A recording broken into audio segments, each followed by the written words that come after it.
Hello, this is Dr. Grande. Today's question is, can I analyze the case of Brandon Lawson?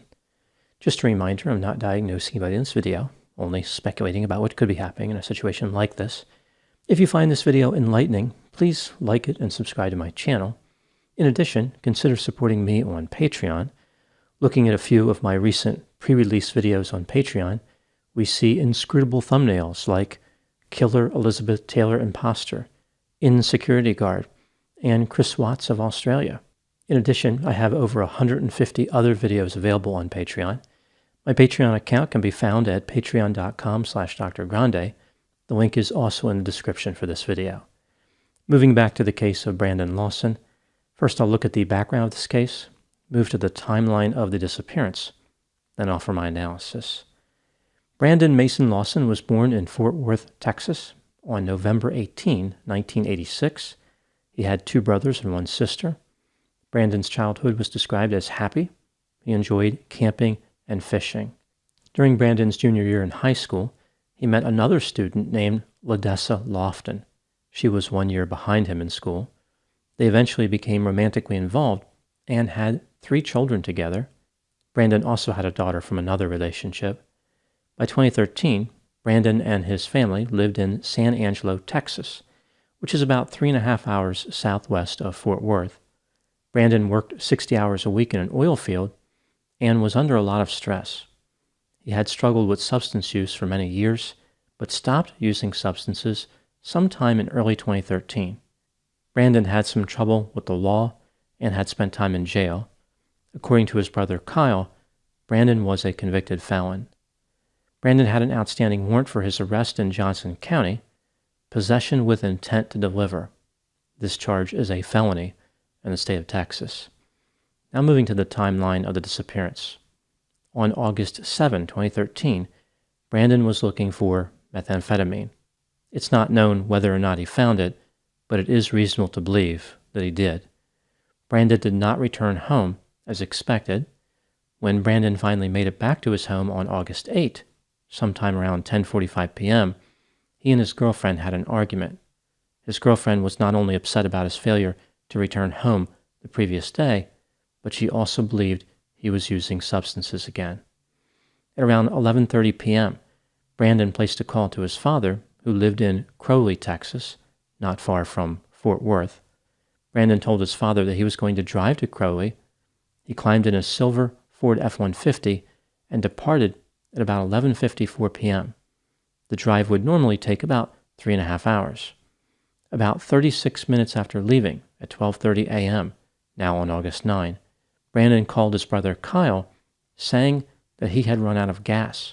Brandon reported his position as between San Angelo and Grande, Texas, on U.S. Route 277. Brandon told Kyle that, quote, 3 blanks are chasing me out of town, unquote, and later said the people he was referring to were Mexican. Kyle asked Brandon if he was hallucinating. Brandon responded that he was not. After this, Brandon and Kyle made several calls to each other, but Brandon was unable to communicate effectively. He ended many of the calls after speaking just a few sentences. At 12:50 a.m., 20 minutes after the initial call to Kyle, Brandon called 911. Brandon continued to have difficulty communicating. He appeared to be incoherent. Here is what Brandon appears to have said on the 911 call. Quote, yes, I'm right in the middle of a field, pushed some guys over, right here going toward Abilene on both sides. My truck ran out of gas. There is 1 car here. Guys chasing me through the woods. Please hurry, unquote. After the operator asked for clarification, Brandon said, quote, there will be no talking to them. I actually ran into them, unquote. Brandon said he needed the police. After that, he stopped communicating to the operator. At 12:51 a.m., Brandon called his girlfriend. She didn't answer because she had plugged her phone into her vehicle to charge. 3 minutes later, Brandon called his neighbor. At 12:56 a.m., 6 minutes after Brandon called 911, a truck driver called 911 and reported seeing Brandon's Ford F-150 parked in a dangerous manner. The rear of the truck was in the traveled portion of the roadway. At 12:58 a.m., Brandon called Kyle twice and his neighbor 3 times. At 1:09 a.m., Brandon called Kyle 3 times. 6 minutes later, he called Kyle 2 more times. A sheriff's deputy stopped at Brandon's truck just after 1 a.m., but there was no sign of Brandon. It's not clear if the deputy was aware of Brandon's 911 call. He may have been responding to the truck driver's 911 call, or simply noticed the F-150 on the side of the road and decided to investigate. Kyle arrived just after the deputy stopped. Kyle was on the phone with Brandon at this time. Brandon said to him, "I can see you. I'm right here." He also warned Kyle that the police were there and told Kyle to run. But Kyle indicated he was not going to run. Brandon disconnected the call after hearing this. Brandon picked an inopportune time to play hide-and-go-seek. It seems as though his competitors were not up to the challenge. Neither Kyle nor the sheriff's deputy could see Brandon. Unable to find Brandon, Kyle drove a short distance away and parked his vehicle. He waited for about 30 to 45 minutes for Brandon to return to the F-150. Kyle was aware of Brandon's outstanding warrant and thought maybe Brandon was hiding from the police. When Brandon did not reappear, Kyle left an empty gas can in the bed of the F-150. This may seem like a cruel joke, but Kyle would have preferred to leave a full gas can. He did not have the money available to fill the can. He thought that Brandon could take the empty can somewhere and get gasoline himself. Kyle returned to the area at about 5 a.m., but there was still no sign of Brandon. About 3 hours later, Brandon's Ford F-150 was towed. A search party was put together by the police, but they failed to find Brandon. People developed theories about what happened to Brandon. For example, he could have been the victim of foul play or simply fled to avoid serious criminal charges. At one point, some of the police officers involved in the case insisted that the area around Brandon's truck was thoroughly searched, and he was not there. On February 4, 2022, an announcement was made indicating a search party had found clothing consistent with Brandon's, not far from where his pickup truck had been found.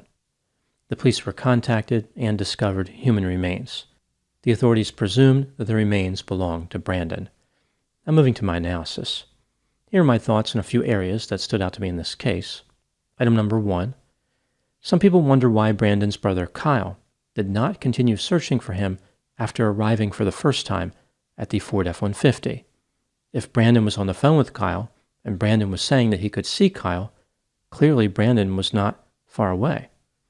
That would have been a good time to try and find Brandon. The problem is this.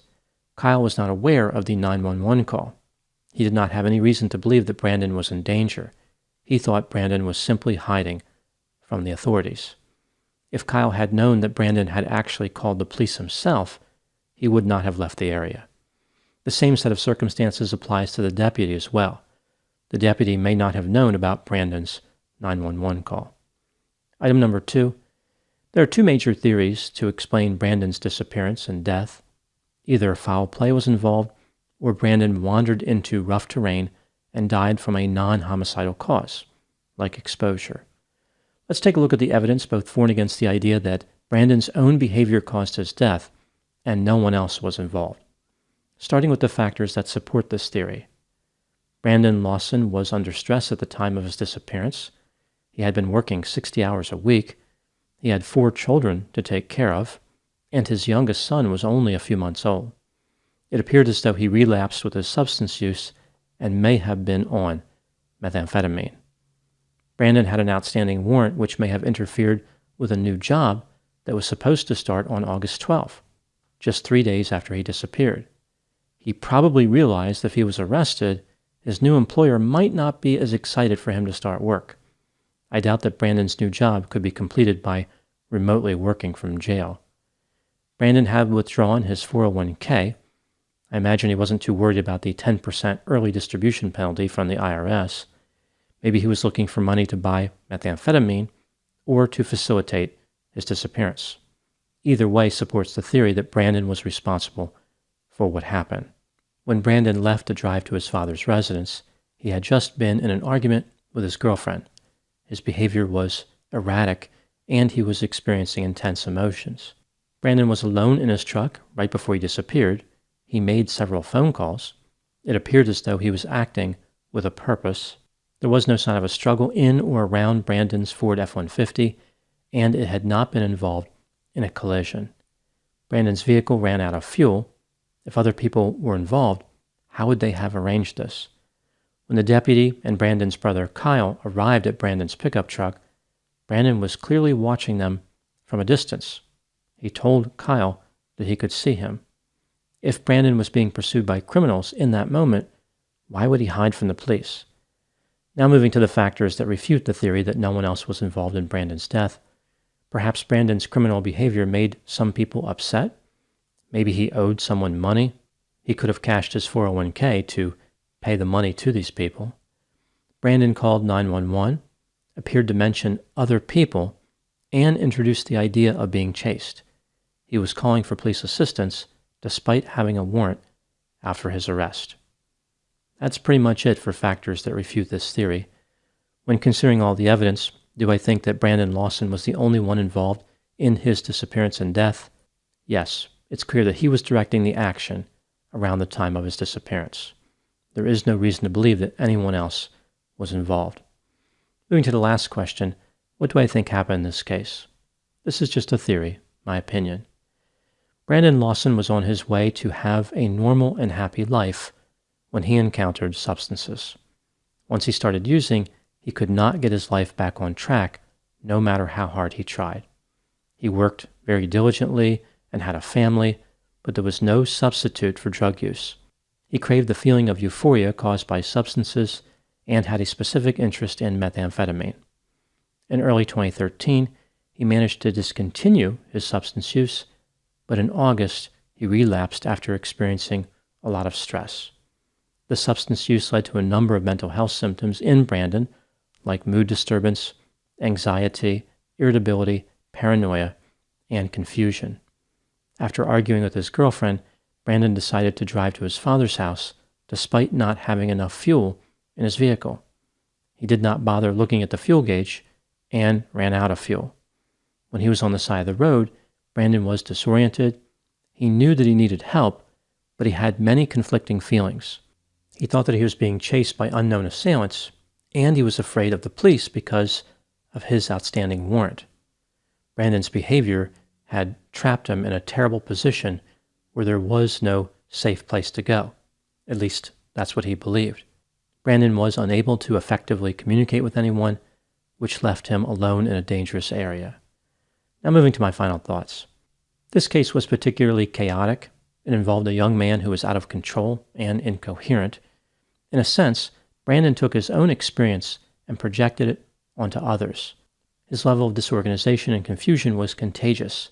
It interfered with efforts to find him. No one could get a clear image of what was happening.